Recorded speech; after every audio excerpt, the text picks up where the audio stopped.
Hello everyone and welcome back to my YouTube channel with another useful and informative video. So guys, in this video I'm gonna show you how to fix payment not completed issue on your Apple device. So guys, if you're also facing this issue here, I will show you how can you fix it.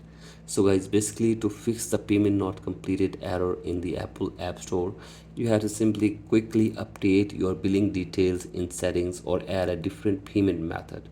So guys, do this, and after this check if the problem is fixed or not.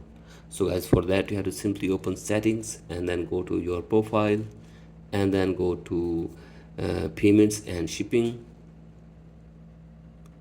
and from here you have to simply update your payment method, or you have to simply remove your previous payment method and add a new payment method on your Apple device.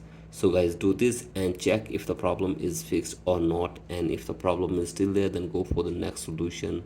That is, you have to simply go to screen time and then scroll it below and go to content and privacy restrictions, and if the toggle is on, you have to simply turn it off. So guys, do this and check if the problem is fixed or not, and if the problem is still there, then go for the next solution.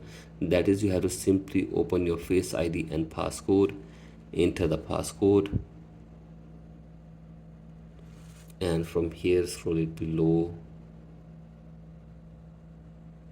and go to stolen device protection, and if the toggle is on, then you have to simply turn it off.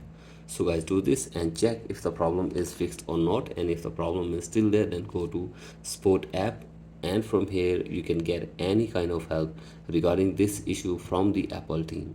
So guys, hopefully they will try to fix this problem for you within 24 hours. So guys, that's it for today's video. Hope this video helps you. Please like and subscribe to my YouTube channel as well. Thank you.